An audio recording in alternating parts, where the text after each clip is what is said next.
Our next speaker, Nicole Archambault, is a speech-language pathologist. So we're talking about how to bring this to a bigger audience, a scale. Where can we bring this out? You know, there's a population of about 400,000 dental assistants in the United States. Wouldn't it be amazing if they were trained to screen for sleep disorders? But imagine someday if the 80,000 speech-language pathologists in the United States could be trained to screen for sleep disorders as perhaps a school performance issue. So we have a lot of questions, a lot of work to do, but we have a great sense of urgency to carry forward with the knowledge that we do have already and put it into application. Thank you very much. A little anecdote about Nicole.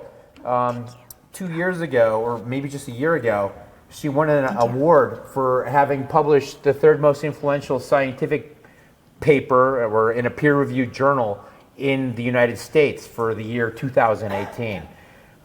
She was featured on the cover of the American Speech-Language Hearing Association journal's Leader, which goes out to 200,000 speech pathologists. And it talked about myofunctional therapy and sleep and early detection. So thank you, for Mark. Your work. Thank you. All right. Hold on. Thank you, Mark, and thank you, Dr. Keenan. There you go. Thank you. All right. Here? Okay. Can all of you hear me? Yeah. Okay. So thank you, all of you, for being here. Thank you for all these amazing speakers who share their passion and their work and bringing that so that we can all collectively advance patient care. I'm super excited to be in Canada. I love Canada. I was also at the airport 15 hours early for my flight the other day, and I think that might have also been partly due to sleep deprivation. All right, flipping through.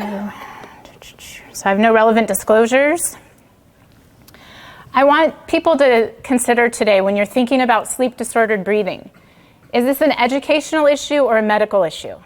You know, if you're clinicians, if you're doctors, you see the impact to the whole body, correct? So how do we treat the whole person?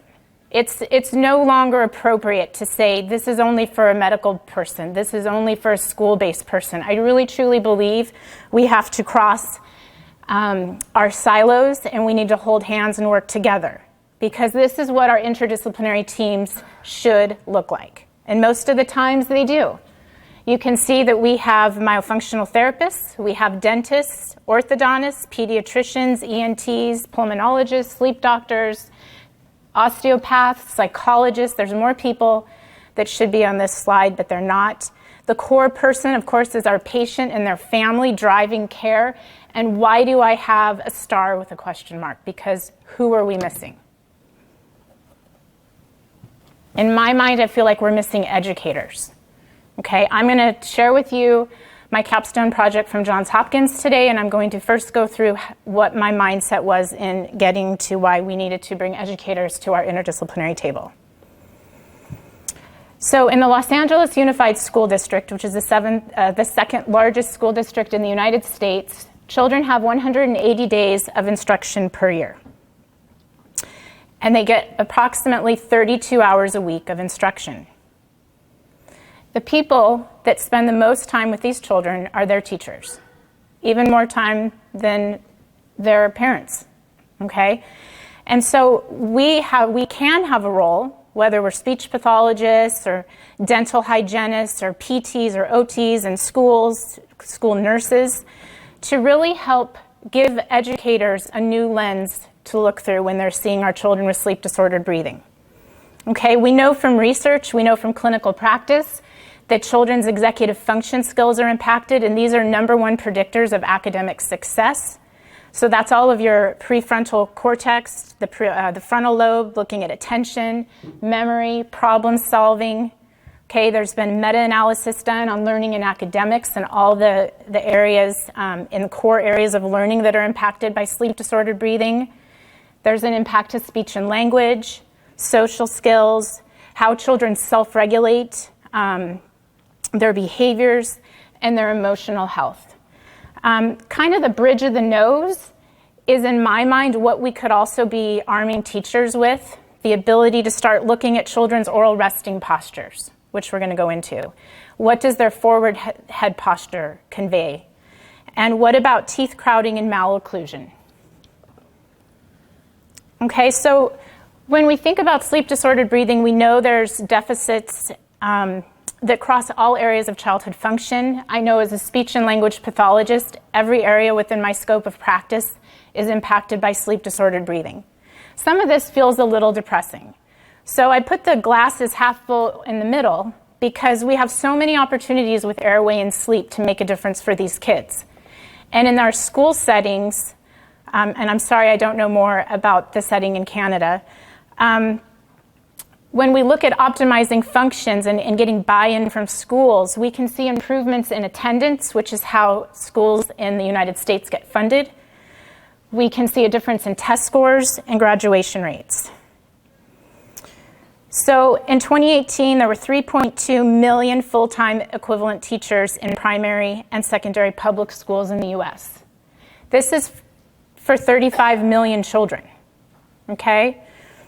In this circle, this is my little pie chart of speech pathologists. You can see there's around 162,000 of those of us who are certified. And I will say most of us do not practice myofunctional therapy, nor do we get trained in screening for airway function disorders. General pediatricians are almost up to 60,000. Okay, you have 10,000 practicing ENTs, and according to the American Dental Association, roughly 200,000 practicing dentists. So that's about 430,000 people, but most of us come out of school not knowing how to look and screen the airway. So there's a heck of a lot of teachers out there, right, who are spending a lot of time across the day with children who could potentially be helping us screen. So Dr. Boyd talked about vision, and he talked about hearing, and this is the same thing in the schools. It's mandatory to screen for hearing and vision because we have to have children who have the ability to access their curriculum. But why are we not screening for breathing when we know that is one of our most life-sustaining functions? And it impacts every area in a child's academic life, in their emotional life at school, how they socialize. So how can schools begin to screen? Currently in the US, educators bring children that they're concerned with to their IEP teams, which is an individualized educational planning team. And they may bring them to the team because there's potential learning disabilities or there's an ADHD issue that they're concerned about. And right now, teachers have no way of bringing children with potential sleep-disordered breathing to those teams. So last year in 2018, this is just an example for you of where things are going in screening. Cynthia Peterson, an amazing physical therapist who's in this room, created this tool, the functional airway evaluation screening tool that she and Dr. Zaghi led a pilot study. This was phase 1, and this was our interdisciplinary team.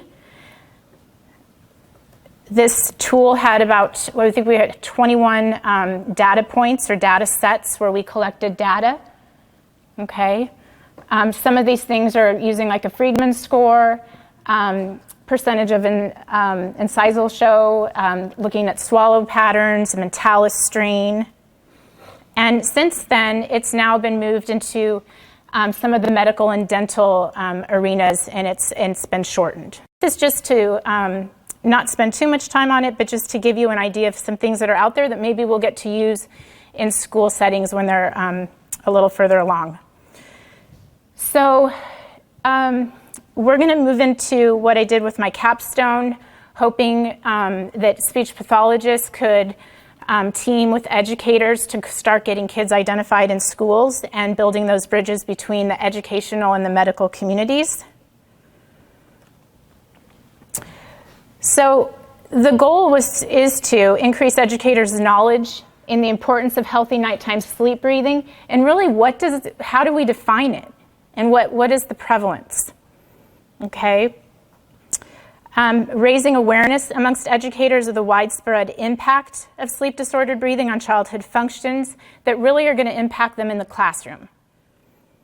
Facilitating educators' collaborative roles with SLPs in the identification of SDB. And like I said, this could be other professionals in schools. It could be nurses. It could be physical therapists. It could be occupational therapists. There may be dental hygienists that are in there.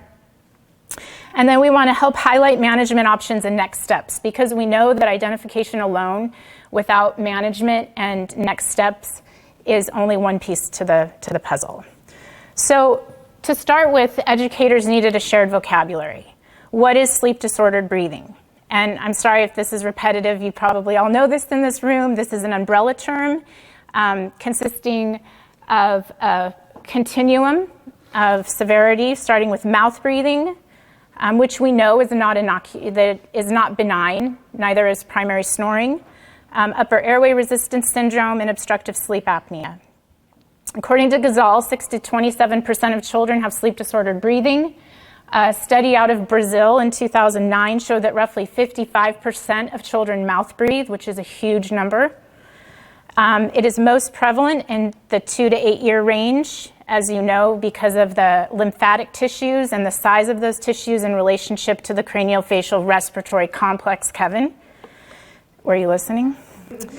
The American Academy of Physiological Medicine and Dentistry calls this the hidden airway epidemic, and it is the most often the result of enlarged tonsils and adenoids. So why in the world should teachers care? Because breathing truly sets the stage for development, function, and health across the lifespan, which is hopefully why we all care. Halboer and colleagues found that untreated childhood OSA could permanently alter a developing child's cognitive potential. And Bonnick said that children with sleep-disordered breathing are nearly 40% more likely to be identified with a special educational need at 8 years of age. In the United States, virtually every state is cutting costs to education. So we don't have all this funding to spend on children when maybe what we could be doing is getting in there and intervening early, like other speakers have been highlighting today. We know that sleep-disordered breathing and ADHD share many common neurobehavioral symptoms, and many people feel like these two etiologies in a child can be very difficult to differentiate. And Collins and Cleary in 2015 found that ADHD had risen in the US by 43% from 2003 to 2011. So it just makes you wonder what's going on. And why should educators care? Because these are all the skills relevant to academic and school success that are impacted in the presence of sleep-disordered breathing.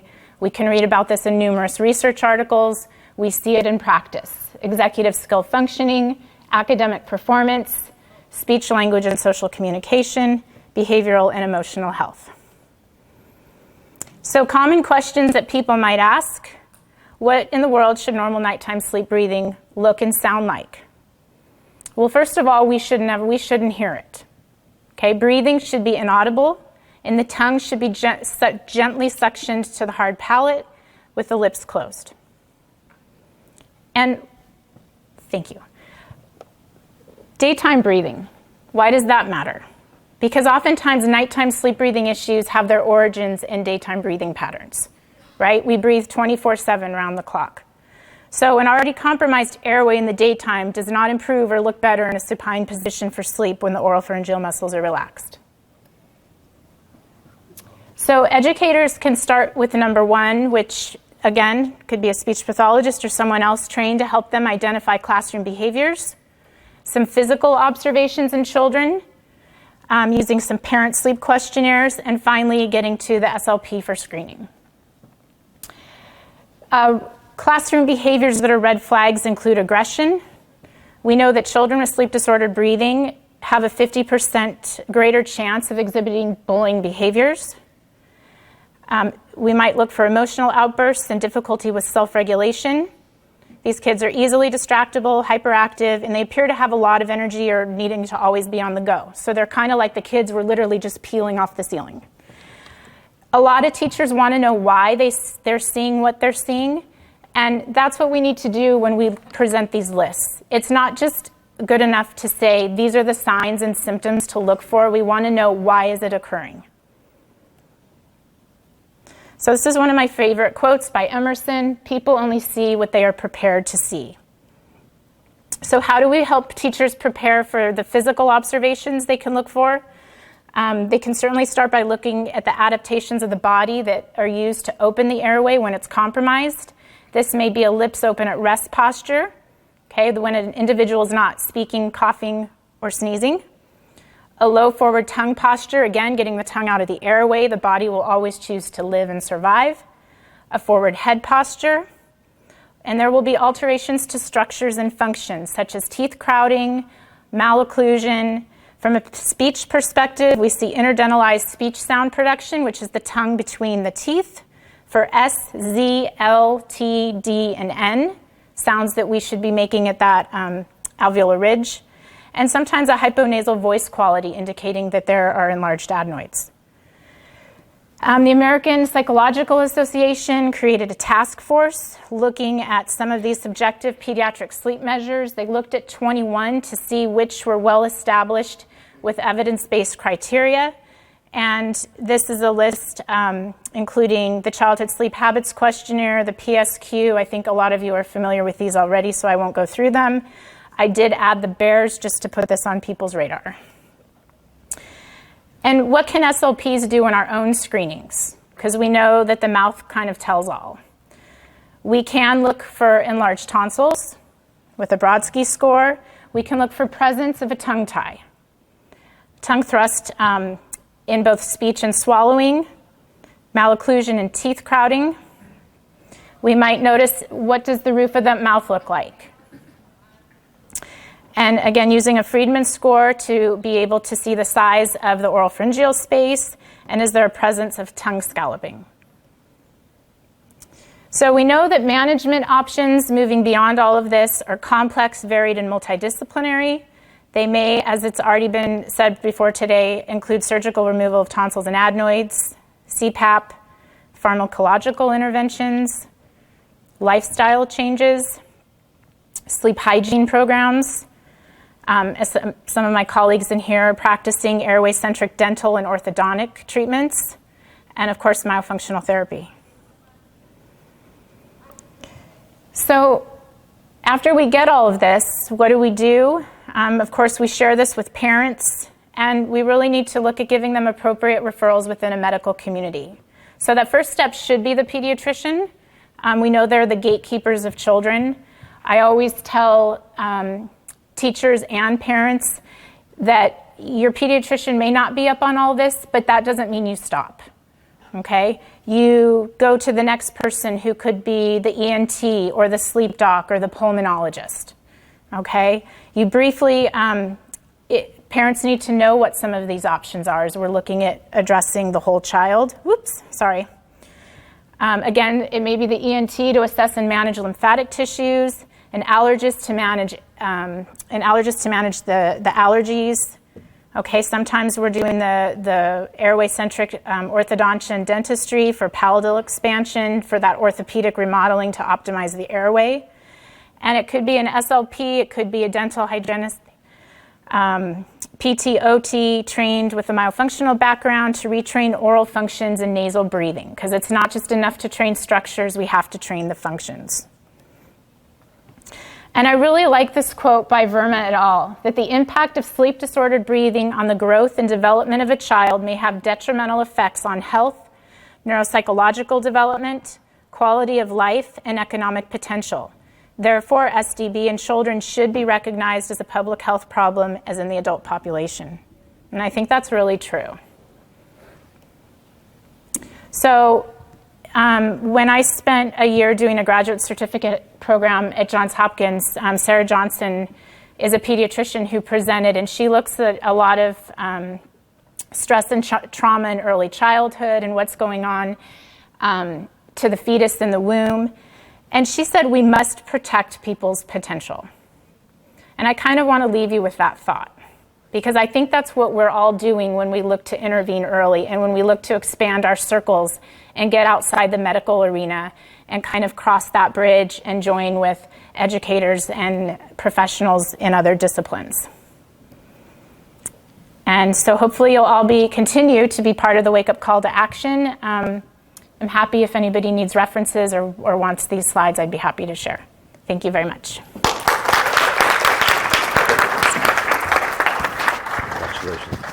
Well, thank you very much, Nicole. Thank you. You kind of make my brain melt a little bit when I start thinking about Darius Logmani's 290,000 children in his footprint.